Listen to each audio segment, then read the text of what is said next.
Welcome to another episode of Rise and Thrive Conversations for Greatness, where we bring you insights from remarkable individuals who have transformed lives and inspired success. I'm your host, John Merkus, and today we're joined by a powerhouse in leadership, sales, and emotional intelligence. From his roots as a young entrepreneur selling newspapers to leading a team of 17,500 cabin crew members for Emirates Airlines, his journey is a testament to resilience, ambition, and the transformative power of emotional intelligence. Recognised as Asia's #1 business coach with over 25 years in the business and an author, he has dedicated his career to helping others catapult their influence, accelerate impact, and unlock new levels of success. With a remarkable 25,000 leaders impacted by his teachings, he's here to share his insights on mastering the art of leadership, connecting with others, and unlocking greatness. We also have a love of eating a good hot pot. Get ready for the transformative conversation as we welcome Daniel Tolson to the show. Welcome, Daniel. John, thank you. What a lovely introduction. Thank you so much. No worries. And I could have kept going because I left out the Australian wakeboard champion not once but 3 times. And the whole show could have been taken up with your accolades and achievements, mate. But let's have a conversation for greatness, shall we? Let's do it. I'm in good hands. Excellent. So I've had some feedback about the show and feedback is the breakfast of champions, that I dive right in asking about greatness and all this kind of stuff from my guests. And the feedback I've been getting is they'd like to know more about the guest before I start getting into those tips and tricks and things that we do that we can help the audience. And I understand that. So I want to take that feedback on board. And in terms of a context, because we know context is decisive, if just for the 1 or 2 people that might be listening that don't know you, Daniel, if we were at an event and we just started shaking hands, how would you introduce yourself to me? Well, the way that I used to say it was, that feeling you get when you don't know where your next sale's coming from and you don't know if you're going to make enough money to survive. That's the problem that I solve. So years ago, that was what I used to say. Yep. And it used to turn some heads. But today I talk to people about wanting to have better health. And I think we're in the middle of a health epidemic, psychologically, emotionally, and physically. And I believe that everybody wants better health. And over the next 12 months, my wife and I are on a mission to help 100,000 people have better health. So I'll be talking to you about the health of your business, the health of your mindset, the health of your emotions, and also the health of your body.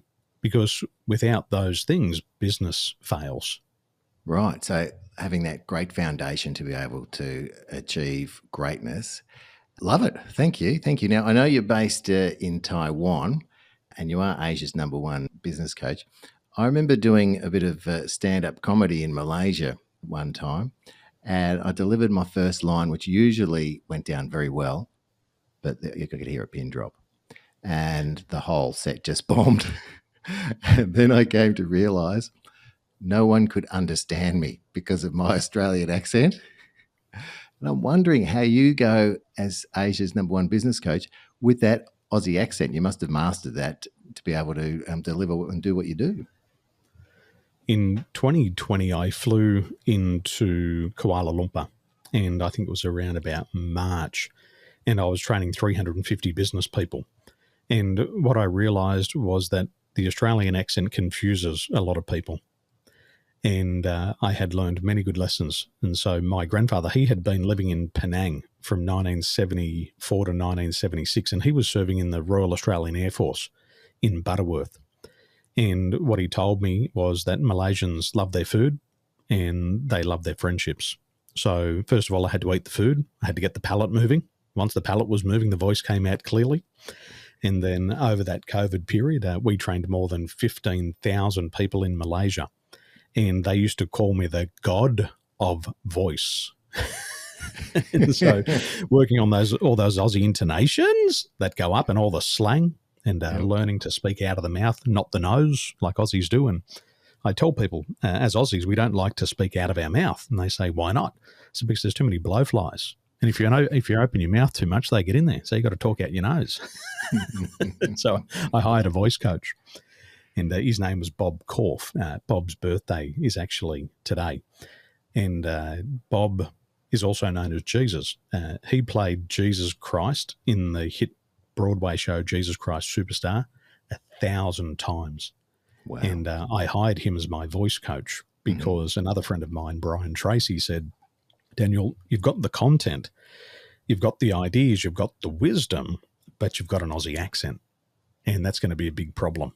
And so I have been working on my voice for about 7 years. Wow. And I have to be very mindful here in Asia. So I've got to speak slow. I've got to get rid of all our Aussie slang. And if I use American words, they'll get it. So that's my job. Gotcha. Yeah, so that was a big lesson for me. And it's so great that you got that coaching, took on that coaching, and you've been working on it for so long. And I can really tell, and it's going to be awesome for me interviewing you, because the way you speak and how you deliver what you're saying, I don't have to edit any of this ums and ahs and yes and this and all the kind of stuff that I usually have to do with a guest. So I'm loving it. It's paying off in terms of what I need to do. But I notice your voice coach and Brian Tracy were in your top 3 influences, and there was a third one that doesn't spring to mind right now that I read about you. Who was your third person that you has influenced your life majorly? Would have been Tad James, Dr. Tad James. Yeah. So when I was 19, I applied for a job in real estate. And my leader at the time, he handed me a book. And he said, if you're interested in real estate, read this book. And I think the first book that he gave me was The Greatest Salesman in Babylon. And so I read the book and I came back and he said, what did you think? And I said, it was a great book. He said, what did you learn? And I said, A, B, C, 1, 2, 3. And he said, okay, good. Here's another book. He gave me a second book and it was called Real Estate Mistakes by Neil Genman. And he said, go away, read the book. I came back a week later. He said, how did you like the book? What did you learn? I said, A, B, C, 1, 2, 3, because it was a test. It was a job interview. But he was saying if I was a learner. And then he gave me another book. But on the inside of the book, he wrote, to Danny Boy, this is your blueprint of success. Love, Uncle John. And so he signed the book and he gave it to me. And that was Brian Tracy's book, Maximum Achievement. And I went away. The book was probably around about 300 pages. And I read the book cover to cover. And he called me back and he said, okay, what did you learn? And I said, A, B, C, 1, 2, 3. And he said, good, you got the job. Now, that one book that I got at age 19, I traveled around the world. I took it to United Kingdom, Italy, France, Belgium, Northern Ireland. I went to America. I took it to America with me. I traveled through Thailand. I took it with me. I ended up living in Dubai, and I took it with me. And then in 2016, that book by Brian Tracy, I ended up becoming business partners with him in one of his franchises. And it was quite interesting. He had been talking to me through the words in his book for many years, and then we became business partners. And he's still on the scene. He is. He's still on the scene as well. There was an event here in Melbourne, Australia, where he was on the screen presenting. So I don't know how old he is, but he's been around for ages. And what I love about Brian is that he doesn't have to do this anymore, I'm sure, but he loves doing it, so he keeps doing it. Brian has a really good principle. And I think it's important for all of us to remember that a lot of success is just about being the last person standing. And we all want to get to the top of the mountain really fast. And Brian says there's 3 types of success. The first of all is there's the unsuccessful. And these are the people who never achieve any greatness in their life. Secondly, there's the short-term successful. They get their 5 minutes of fame, they get their face on television, and then they disappear. And then there's the people who get success and keep success. And they're the people who have greatness over time. And he said that in today's economy is a lot of business success just comes down to the principle of the last man or woman standing. And if you can keep your door of your business open just an hour or a day longer than your competitor, when they fold, which they will, you're going to acquire all the customers. Now, the point of sharing that story is that in 2017, Brian told me he had his highest income earning year in 2017. And you're right, he doesn't have to work. He does it because it's his passion, because he's great at it and he loves it. And it just builds up over time. And as all the others die away, physically, mentally, figuratively, he still stands. And he wrote a book called Live to 100. And that's what he wants to do, because he knows if he can just be the last person standing, he'll be the greatest of all time. He'll be the GOAT. Yeah, yep. Oh, that's wonderful. That's fantastic.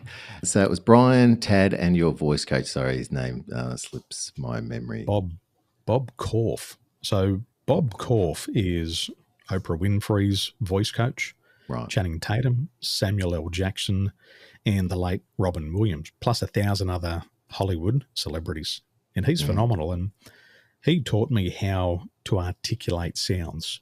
And especially in Australia, we don't articulate our vowel sounds. So the voice resonates when you say A, E, I, O, U. All these sounds create a frequency, and that frequency resonates in our chest cavity. And when you learn to articulate those vowels, that's where the richness of the voice is. People just don't hear you. They feel you inside their body. I like that. Thanks, Daniel.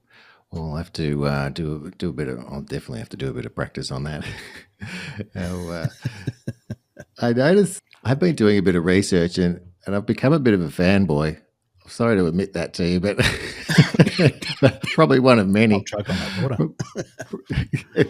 Probably one of many. I notice your values are live life on your terms, lead your people to victory, and leave a legacy. And so I think a lot of people would love to be living life on their terms, but sometimes responsibilities seem to get in the way. And I was wondering what kind of mindset or actions are key to living a life on your terms. First of all, you've got to know what you want. Yep. That's the starting point. Yep. So you've got to project out there a year into the future and ask yourself, if my life could be perfect in every single way, what would it look like? And you've got to get really clear on that, because you can't hit a target that you can't see. Yep. So you get clear on what you want, and then you've got to come back into the present moment, and you've got to ask yourself, where am I starting from? Where am I today? And those two things are really hard, because a lot of the times when we've worked for 10 or 15 years, we stop dreaming. We stop making our dream lists, our wish lists. We don't write down the car that we want anymore because we've missed out on it so many times. And then we get confused. And as you mentioned before, feedback is the breakfast of champions. You can be in a career for 10 or 15 years and you can get criticism, but you don't get any solid feedback. You can tell people all the things that you can do wrong, but can you tell people what you're good at, what you can do right? And that's tough, and that's because we have leadership problems. So I was in a similar position many years ago, and it was 2008. I had just started working with Emirates Airlines, and I moved into an apartment right on Sheikh Zayed Road. It was a 52-story apartment building, and the pool was on the 53rd floor. And there was more than 2,000 cabin crew in just this one building. So the pool was fantastic. And when I was living there, I lived with a gentleman by the name of Adam, and he gave me a book called The 4-Hour Workweek by Timothy Ferriss. And I looked at the cover and 4-Hour Workweek? You got to be kidding. But I read the book, and the philosophies and the ideas in there were phenomenal. And Tim Ferriss talked about the new rich. And he said what the new rich do is they leverage currency. So they earn dollars, but they spend pesos. For example, in my business, I earn US dollars, but I spend Taiwan dollars. And you can start to leverage your life. So I looked at that and I thought, what is it that I could do really well, that I could earn a really high hourly income? And if I could get my income up to a really high rate, then what could I do? And so I started to follow those philosophies of the 4-Hour Workweek. And in combination, what Brian Tracy taught me, he said, Daniel, the most important skill you can learn in life is the skill to increase your hourly rate. So if you can increase your hourly rate, then you can achieve anything you want. So over a 10-year period, I really worked hard on just improving my income earning ability.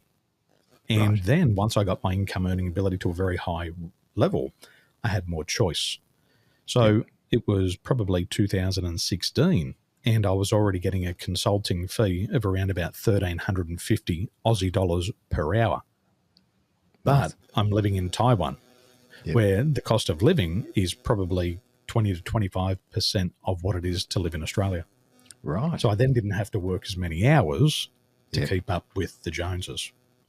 So I think that's the most important thing of living life on your terms. Number one, you've got to define exactly where you want to be a year or 10 years from now.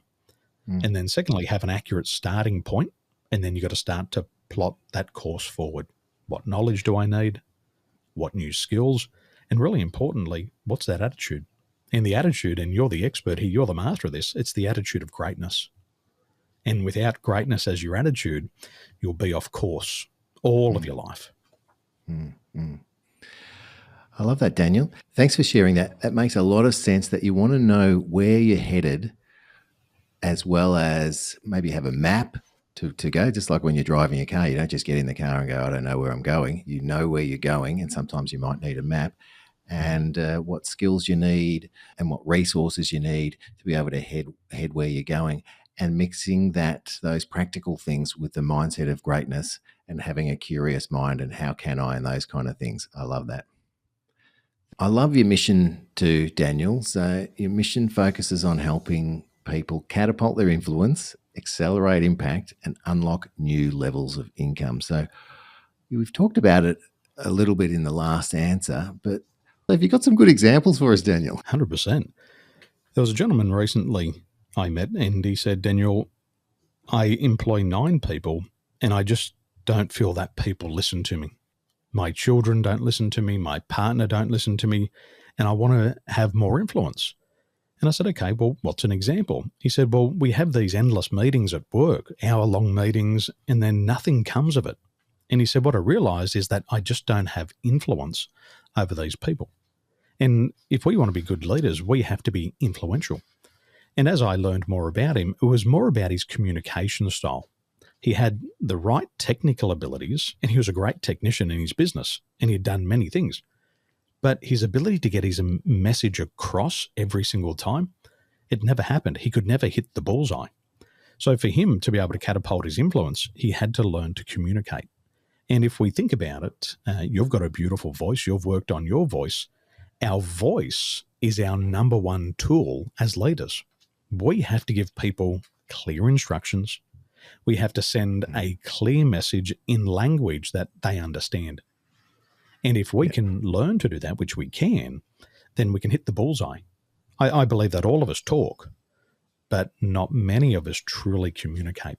And communication is a skill. And you're going to spend at least 80% of your waking hours communicating with other people. So we've got to start by catapulting our influence. The second thing we've got to do is we've got to accelerate the impact, because I'm now 44 and I'm like a lot of other people who don't have the gold watch yet. They say, Daniel, I don't want to wait till 60 to get the gold watch. I want it now. And I think all of us, we want the bigger house now. We want the bigger car now. We want more safety and security now. We want better health now. So it's about accelerating that impact. It's having it now rather than waiting another 20 years. Yeah, I couldn't agree more. And in terms of leadership, I've heard you, or I've seen that you've said everyone wants to become a better leader. And I'm really interested in what makes you believe that, because I feel that way, but I think there's people out there that might not. And I'm just wondering what your experience is and why you think everyone wants to become a better leader. Well, I've never heard somebody say to me, I want to become worse. They always say, yeah. Hey, Daniel, can you train me to become a crap leader? They want to become better. And all of us have aspiration. And I'm a father of 2, and when I look at my children, they want to be taller. They always want to be taller than they really are. My boy, when he was 110 centimetres, he wanted to be 115. He wanted to be taller. My children are competitive, and when they go to school, they always want to have better grades. And I believe that people who are in positions of leadership, and we've got to define leadership, I believe that everybody wants to do better. So there's two types of leadership. The first type of leadership is personal leadership. And that's just about getting results in our own life. So for me, there's things that I want. I want better sleep. I want better health. I want better finance. I want better relationships. And I believe that everybody wants to become better in all of those areas. I've never heard somebody say, I want to lose more money. I want to have more conflicts with my partner. I want to have more sleepless nights. No, everybody wants more. So that's personal leadership. The second type of leadership, which a lot of people struggle with because they say, I'm not a leader. Well, leadership's not what it says on your business card. You know, if you inspire people to want more or be more, you're a leader. And leaders are in families. I'm the leader of my home. I'm the leader in the life of my children. I'm the leader in our relationship. I'm the husband. Yes, my wife's the leader as the wife, but I've also got to set a direction as a husband. So we also call this strategic leadership. And all of us are going to be called upon to lead at some stage in our life.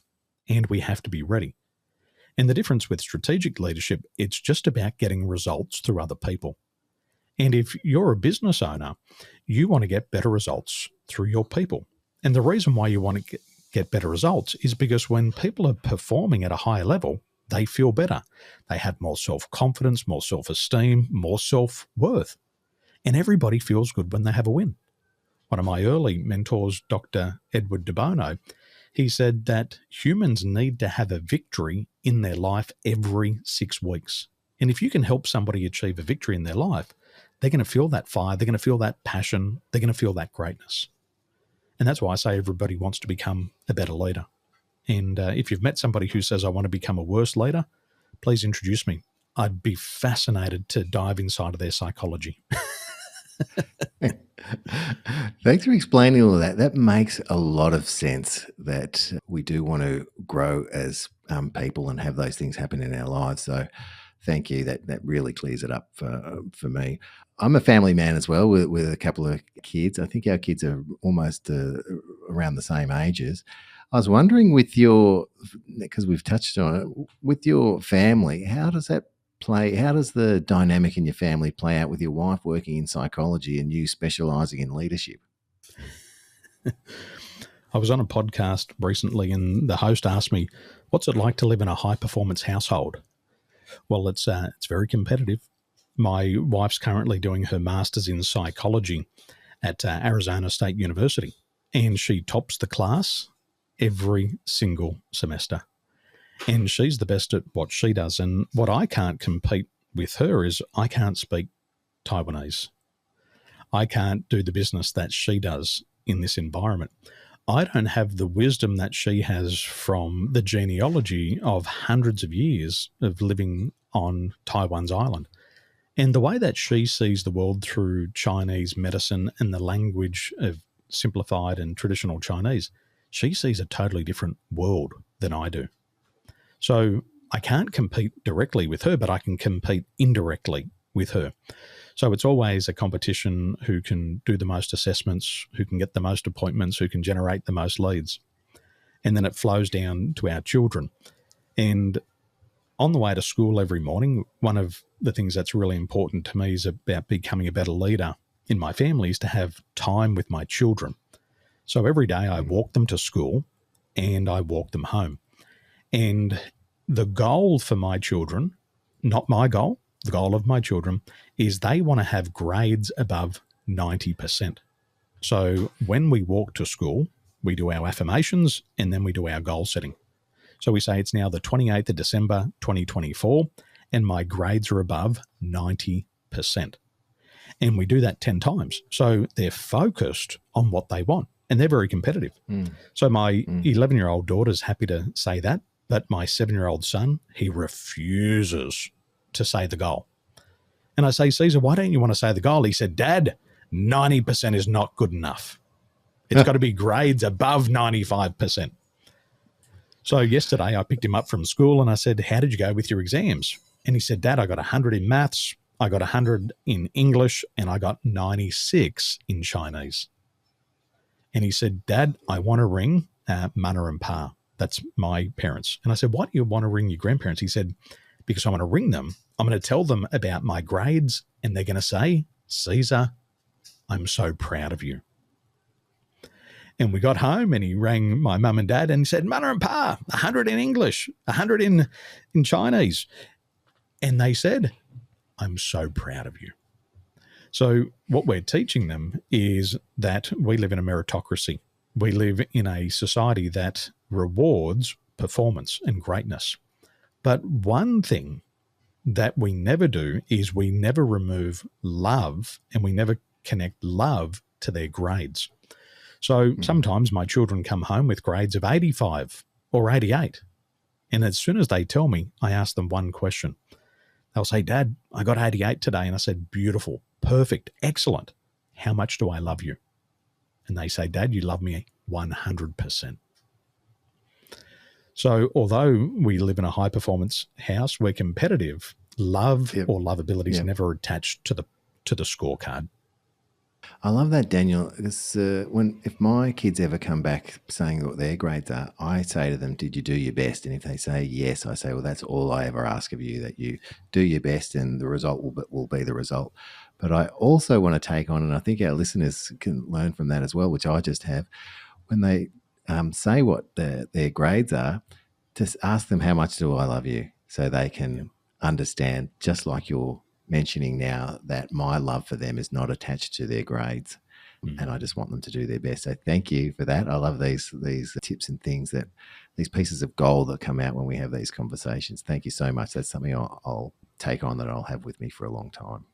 We live in a different world here in Taiwan, and the grade is everything. So children here will wake up in the morning, they'll go to school, they'll start school at, say, 7 o'clock. And then at 3 o'clock, they will go to what's called a bushy barn or an anchi barn. And then they'll study from 3 p.m. till 9 or 10 p.m. every single night. That's how competitive it is for grades. But my children don't do that. What we do is we prioritize balance. And the most important thing is that all of us as a family, we get a minimum of 7 to 8 hours of sleep per night. Our goal for our children is to get at least 10 hours sleep per night. And we know that the more we sleep, the easier it is to learn, to assimilate knowledge, and to recall knowledge. And people are always blown away. They say, Daniel, how is it that your children can be the top students in the class, in the school, and in the district, yet they've never been to the bushy or the anchi barn? And I said, we don't need to. You know, my son, John, yesterday, after he had gone to school, we walked in the door at 3 o'clock, and I said to Caesar, I said, let's go to the pools and let's swim for an hour. He said, Dad, not yet. And I said, why not? He said, because I've got to study for 30 minutes. That's a 7-year-old. He's just so driven. And I'll ask him, why do you want to study? And he'll say, Dad, because I don't want to be dumb. So he does his homework, but they've never been to extra schooling. No bushy barn, no anchi barn. And it's because they're prioritizing sleep, where the other kids are so cognitively fatigued, they can't learn and they can't process effectively. And it does sound like they don't have the balance. When you're talking about the amount of hours, there's not a lot of balance in there. So you've created that balance, set up a wonderful environment, and they are then ambitious and driven to do what the others are trying to achieve anyway. It's got to be fun. You got to make sure it's fun, and you can't just be great in grades and have no personality, because once you get in the business world, nobody cares about your grades. All they care about is your personality. Do you have a greatness attitude? Do you have a go for it attitude? And we develop this emotional intelligence in our children. We've taught them NLP. We've taught them how to reframe. We've taught them timeline therapy techniques, and we're giving them all the tools that we didn't get until we were 30. And my son, he's a real character. He will walk into a shop, and he's done this since he was, 5 years old. He will walk in and he'll say to the male business owner, gee, you're handsome. You're so handsome. And that'll be the first thing. And the business owner will be totally blown away that this boy who speaks perfect Taiwanese but looks like an Aussie is saying, "You're so handsome." And then he will stand there for 15 or 20 minutes and have an engaging conversation. And the business owners are laughing their heads off because he's got charm, he's got charisma, he's got a greatness attitude, and he gets along with people. So we've got to have that balance. You know, what do they say? All school and no fun makes you a dull boy. We need that balance. Yep. And if we look at greatness, I think, I don't know about people's political positions, but if we just look at greatness, look at Donald Trump. He's a great business person, but he's also a great entertainer. And sometimes I watch his things and I can't not help but laugh because of his charm and his charisma. I don't agree with everything he says, but he's got the whole package. And I think that's what all of us are looking for, is that we want to become the whole package. Got to have good grades. Got to have great communication skills. Got to have great health. And some of these topics and subjects aren't taught in school. I know there's probably, I don't know if the curriculum is just too overpacked that they can't be taught. But some of these techniques and learnings that you're right, you and I, we had to go and source them out because we had that curious mindset to go and do that, and a thirst for learning and becoming better. I'd love to see some of these principles end up in school. John, I used to get really upset that these skills weren't in the schools.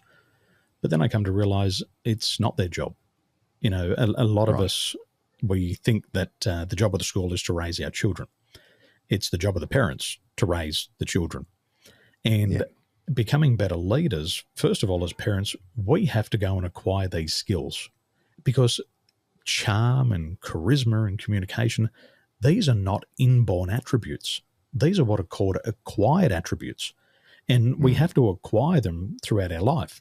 And we have to be able to learn them, one, as parents, and then have to demonstrate it every day, because during our imprint period, our attitudes, our beliefs, our behaviors are getting imprinted and downloaded into the child.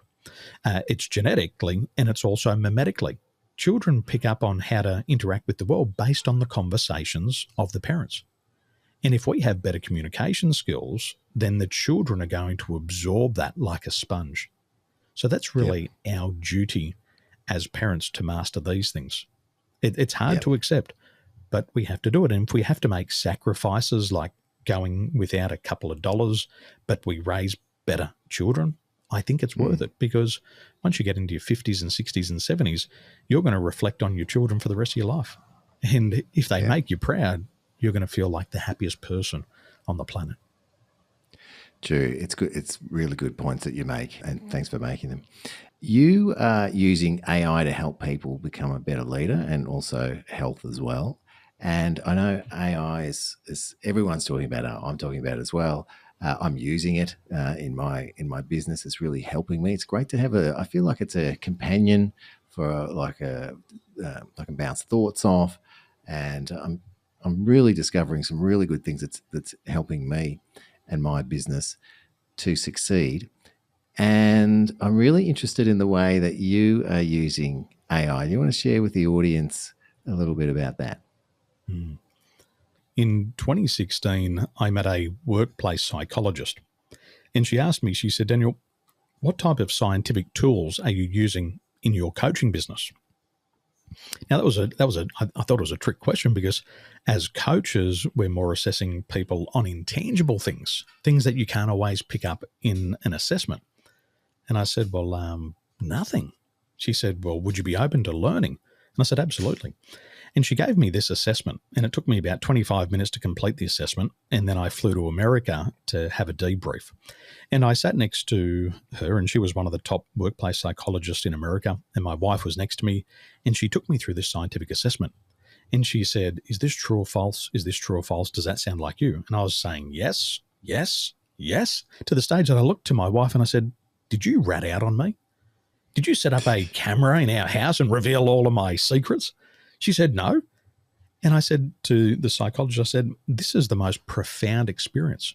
I said, these things that you're sharing with me, I've never been able to articulate. And she said, well, Daniel, we have researched human behaviors for more than 2,000 years, and human behaviors are predictable. And she said, the future of coaching is using scientific assessments. So immediately I started to use emotional intelligence quotients in my business. And that year I acquired 1,300 new customers. And I was blown away that with a 20-minute assessment, what I could learn about an individual. And we say, if you can't name it, you can't tame it. If you want to change something about yourself, but you don't know what it is, you can't do it. And these emotional quotient assessments gave me profound insights, and my clients were having breakthroughs one after another. And so I went down that rabbit hole. And then all of a sudden I had 10,000 scientific case studies on people, all these leaders around the world. And I finally could see how they think, how they feel, how they act, their strengths, their potential limitations. And coaching that used to take years to achieve was happening in a matter of hours because we had the science. So in 2020, I was in Malaysia, as I mentioned before, and I met a group of doctors and scientists. And they said, Daniel, you know what you're doing with these scientific reports, we can now do with AI. However, the difference is we don't ask any questions. All we need to do is analyze somebody's voice for 90 seconds. And in 90 seconds, we can identify 1,440 emotional triggers. We can also identify 11,000 health and genetic issues in a 90-second voice recording. What did I say? Yeah, right. Bullshit. I bet you can. And I became the doubting Thomas. Yep. But I felt like I was back in 2016 again. And they said, just give it a go. So I performed their 90-second voice recording. They gave me a report. They stepped me through the report. And I started to have the most profound breakthroughs. I started to have insights about myself that I'd never had before, because these things started to come from the deep subconscious level. Things about what made me stressed, things about my personality. Now, when I grew up, I was diagnosed with linear sequential learning disability, and I had been in remedial therapy for 5 years because they tried to fix me. And I still believe in my 40s, early 40s, I was still held back by those learning disabilities. And there was one thing that I was engaging in that I didn't even realize consciously. I had been in a pattern of self-harm for more than 30 years, and I didn't even see it. But in the report, it pointed it out. And I had this realization, oh my gosh, I have been pushing myself to breaking point for 30 years until I physically break or my immune system collapses. And I was pushing myself, and they said, this is the perfectionist style. And you've developed this over years where you've learned that every time you make a mistake, you have to be punished. And how you're punishing yourself today is through exhaustion. Wow. You know, I'd been doing personal development for 20 plus years, and I had never got to that level. Right then, because I could name it, I could tame it. And I changed the behavior immediately. Yeah. So we started to use this technology, and now we have it installed in hospitals. We've got leaders around the world. We just performed 600 scientific case studies on 200 leaders, and it only took us 90 seconds. And this is the big transformation for better health. Gotcha. Well, I know that the technology can uncover hidden patterns and identify old unresolved memories, and you've just given an example of that. Now, Rise and Thrive listeners, I have also taken the 90-second, it's not really a test, it's an exercise that you do, and we'll have the link in the show notes as well so you can access it. That's all right, isn't it, Daniel? People want to access that and get the results as well? Mind report, yes. So I'm a little excited and a little nervous about what my voice revealed about my emotional landscape, but I'm also very intrigued. So what did it show, Daniel? Okay, we say we have onion layer mentality, and we're going to peel off those layers. Yep. When I took this technology to real estate, I got a leader to use it. Now, he was earning $600,000 a year. And he said, Daniel, I want to learn more. I said, why do you want to learn more? He said, because I want to earn more. Anyway, he did the report, and his income went up to $1 million. Now, I'm not saying that the report made him $1 million. He just learned more about himself so he could tap into more of his greatness. However, one of his colleagues wanted to try the technology, but he was afraid of what he was going to learn. And I think all of us are afraid of the unknown. We're afraid of what we don't know. However, when you do something like this, all we say is just have an open mind. And these insights that you'll get about yourself aren't things that you're going to necessarily know consciously. They're deep subconscious. These are patterns of behavior that have been imprinted into our DNA, and we're getting to see it for the very first time.